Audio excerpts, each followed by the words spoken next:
Praise the lord. ప్రియమైన దేవుని పిల్లలారా, ఈ ఉదయకాంతి సమయంలో మరో తరుణాన్ని దేవుడు మీ అందరితో కలిసి ఉండడానికి ఆయన ఇచ్చిన కృపను బట్టి కృతజ్ఞతాస్తుతులు దేవునికి ఎంతగానో చెల్లిస్తున్నానండి. బాగున్నారు కదా? మీరందరూ బాగున్నారని అనుదినము దేవుని దయలో ప్రార్థిస్తున్నాను. మంచిది ప్రియులారా, ఈరోజు వాక్య సందేశం నిమిత్తమై చిన్న ప్రార్థన చేసుకొని మన వాక్య సందేశాన్ని కొనసాగిద్దాం. పరిశుద్ధుడా, ప్రేమ, దయ, కనికరం గల యేసయ్య, మీ ఘనమైన పాదాలకు వందనాలు, స్తుతులు, స్తోత్రాలు చెల్లిస్తున్నాను తండ్రి. ఇదిగోనైనా ఉన్నవారు అనువారు అనునిత్యం మాతో ఉండగలిగిన దేవుడు, ఈ యొక్క ఉదయకాంతి సమయంలో తండ్రి నీ మాటలు ఎంతమందినైనా ఈరోజు ఉదయకాంతి సమయంలో ఆశీర్వదింపబడాలని వినడానికి వేచి ఉన్నారు. నీ పిల్లల యొక్క గ్రహింపగలిగిన మనసును, వినగలిగిన చెవును వారికి దయచేయండి. ఆత్మతో శుద్ధీకరించమని కోరుతున్నా, ఆత్మ కుమ్మరింపు దయచేయమని అడుగుతూ ఉన్నా. అలాగనే నా తండ్రి, నీ దాసులైన నన్ను కూడా మీ సిలువ సాటున నిలబెట్టి అమూల్యమైన వాక్కుల చేత నాతో, వారితో, అందరితో నీ పరిశుద్ధాత్మ అభిషేక సహాయము అందించి మాట్లాడి బలపరిచి కృప చూపించి దీవించమని ప్రార్థనకు ఆది అంతం తోడే ఉండి జరిగించిన నామానికి భయం తెచ్చుకోమని మా ప్రియుడు, మా రక్షకుడైన యేసుక్రీస్తు వారి అతి శ్రేష్టమైన నామంలో ప్రార్థించి అడిగి పొందుకుని ఉన్నాను, దయగల తండ్రి, ఆమేన్. ప్రియులారా, ఈ ఉదయకాంతి సమయంలో దేవుని యొక్క వాక్యంలో రాయబడినటువంటి ఒక మాట లూకాసు సువార్త 18వ అధ్యాయం 10వ వచనం నుండి 14వ వాక్యం వరకు మనం చదవగలిగితే, దేవాలయంలోనికి 2 మనుషులు వెళ్ళారంట ప్రార్థన చేసుకున్నటకై. వారిలో ఒకడు పరిసయ్యుడు, మరి ఒకడు సుంకరి. పరిసయ్యుడు దేవుని మందిరంలోనికి వెళ్ళి నిలుచుండి దేవుని ఎదుట తగ్గించుకొని ప్రార్థన చేయవలసిన వాడు తన్ను తాను తగ్గించుకొనకుండా హెచ్చింపు కలిగిన స్వభావముతో ప్రార్థిస్తూ ఉన్నాడంట. తండ్రి, నేను వారి వలె వీళ్ళ వలె లేను, చోరులైనను, విచారమైనను, అన్యాయమైనను, అన్యాయస్తులతో సావాసం చేయకయు, అలా నేను ఉండడానికి వీలు కాకుండా ఉన్నందుకు నీకు కృతజ్ఞతాస్తుతులు చెల్లిస్తున్నానయ్యా అని దేవుని మందిరంలో భయం లేకుండా ఆయన తన్ను తాను హెచ్చించుకునే ప్రార్థన చేశాడు. అదే సమయంలోనే సుంకరి అనేటువంటి వ్యక్తి కూడా దేవుని మందిరంలోనికి వెళ్ళవలసిన వాడు వెళ్ళడానికి చేతగాక దూరాన నిలబడి ప్రార్థించాడంట. ఏమని? ఆకాశము వైపు కన్నులెత్తి చూచుటకు నాకు ధైర్యము చాలదయ్యా, పాపినైన నన్ను కనికరించు అని. చూడండి ప్రియులారా, హెచ్చింపు కలిగిన ప్రార్థన దేవుని సన్నిధానానికి వెళ్ళదు. ఎవరైతే తమ్ము తాము తగ్గించుకొని దేవునికి హృదయపూర్వకమైన మనసును, ఆత్మను ఇచ్చి వివేచన జ్ఞానము కలిగి దేవునితో సహవాసం చేసి ప్రార్థన చేస్తారో తప్పనిసరిగా దేవుడు వారి మొర ఆలకిస్తాడట. పరిసయ్యుడు అంటున్నాడండి, వారములో 2 సార్లు నేను ఉపవాసం ఉంటున్నానయ్యా,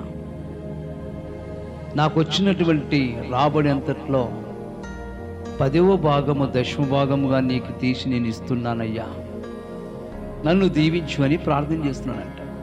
ప్రియమైన వారలారా, దేవుడు అంటున్నాడు,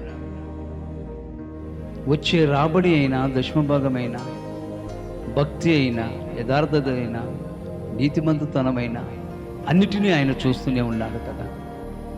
దేవుని మందిరము తగ్గించుకొని ఆయన సన్నిధానములో నిందారహితులమై ఉండి పాపములు, లోపములు ఒప్పుకొని శుద్ధి చేసుకుని ఆయన రక్తం చేత శుద్ధి చేసుకుని దేవుని మాటకు లోబడి అనుకూలితంగా ఎవరైతే ప్రార్థన చేస్తారో వారి మొర ఆలకిస్తాడో ఆయన.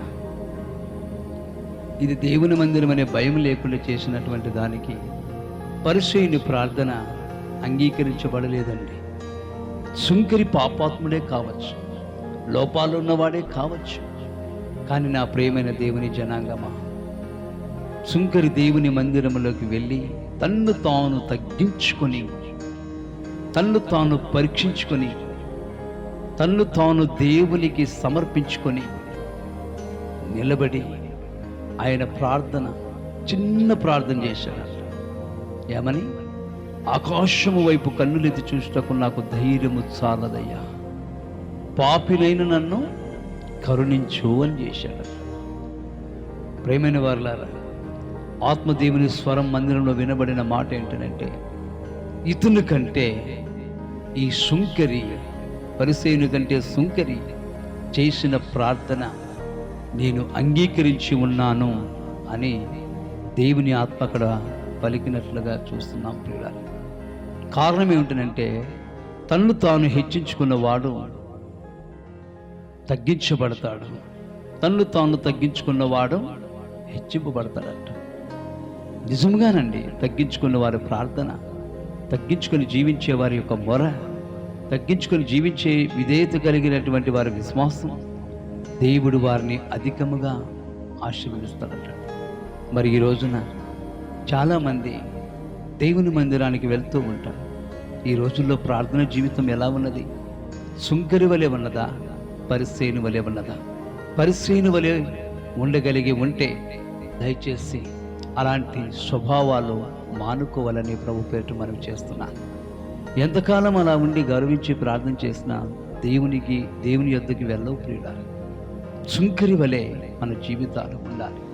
సుంకరి వలె తగ్గించుకునే స్వభావం మనకు ఉండాలి. అప్పుడు దేవుడు మనల్ని హెచ్చిస్తాను అంటున్నాడు. నా ప్రియమైన వారులారా, దేవునికి సుంకరి వలె స్వభావం కలిగిన వారు కావాలి. సుంకరి వలె విధేయత కలిగిన వారు కావాలి. సుంకరి వలె భయపడి భయప్రాప్తులు కలిగి దేవుడు జీవించేవారు కావాలి అని లేఖనం చెబుతుంది ప్రియులారా. ఎవరైతే తగ్గించుకొని, ఎవరైతే తమ్ము తాము పరీక్షించుకొని, ఎవరైతే తమ పాపలను విడిచిపెట్టి దేవునితో కరుణవాస్తలత కోరుతారో వారి పక్షంలో ఆత్మదేవుడు తప్పనిసరిగా ఆత్మకార్యం జరిగించిన ఉన్నాడని ప్రభు పేరిట మనవి చేస్తున్నాను. ఈ లోకంలో హెచ్చింపు పనికి రాదు ప్రియులారా. తగ్గించుకునే స్వభావము కలిగి ఉండమని దేవుని వాక్యం హెచ్చరిస్తూ ఉన్నదండి. ఉదయకాంతి సమయంలో నా ప్రియమైన దేవుని సంగమ, గర్వించక, అహంకారము పడక, దేవుని మాటకు లోబడి, దేవుని కనికరానికి మనము విలువిచ్చి ఆయన వాస్తులత కొరకై ఎదురు చూసే బిడ్డలుగా జీవించాలని ఈ దినమున మీకు నేను మనవి చేస్తూ ఉంటున్నాను. దేవుడు దీవించాలండి అంతే, కనికరించాలండి అంతే. దేవుని దీవెన, కనికరము, సమాధానము, సంతోషం మన మీదికి రావాలి అంటే దేవుని ఎదుట మన ప్రవర్తన ఎంతో విధేయతగా, వినయముగా ఉండాలని కోరుచున్నాను. ఈ రోజుల్లో అలాంటి ప్రార్థనలో దేవుడు ఆలకించాడని మరి చెప్తున్నాను. ఆలకించే ప్రార్థన ఏంటంటే తన్ను తాను తగ్గించుకోవాలి. దేవుని ఎదుట మీ హృదయ వాంఛలన్నీ ఆయనకు సమర్పించాలి. దేవుని దగ్గర మాట ఇస్తే, మాట ప్రకారం నేను జీవిస్తానయ్యా అని కొలుచుకునేటువంటి రీతిలోనికి వెళ్ళాలి ప్రియులారా. ఆయన తప్ప ఎవరూ మనల్ని హెచ్చించలేరు. ఆయన తప్ప మనల్ని ఎవరూ దీవించలేరండి. లోకం దీవించేవాడు ఉన్నాడు, నడిపించేవాడు ఉన్నాడు, ఆశీర్వదించేవాడు ఉన్నాడు. ఆయన ఎవరంటే నజరేయుడైన యేసుక్రీస్తు ప్రభువారు. ఈ దినం మన ప్రార్థనలు అలా ఉండక ఈ విధముగా ప్రార్థనలు చేస్తూ ప్రభుతో సహవాసం కలిగి, రాకడ పరంతరం ప్రభుతో అనుబంధం కలిగి స్వచ్ఛందంగా మనము ప్రార్థన జీవితం గడుపుతూ ఓపికతో జయిస్తూ ప్రభుకి లోబడి మనం బ్రతకగలిగితే తగిన సమయమందు ఆయన హెచ్చించి ఆశీర్వదించి తన పిల్లల్ని దీవిస్తాను అని చెబుతూ ఉన్నాడు ప్రియులారా. ఈ దినమున సుంకరి వలె ఉండాలని అనుకుంటున్నావా? అయితే దేవుడు నిన్ను ఆశీర్వదించును గాక. ఈ ఉదయకాంతి సమయంలో ఈ వాగ్దానము చేత దేవుడు మిమ్మల్ని, మీ కుటుంబాన్ని, మీ పిల్లల్ని ఆశీర్వదించును గాక. మంచిది ప్రియులారా.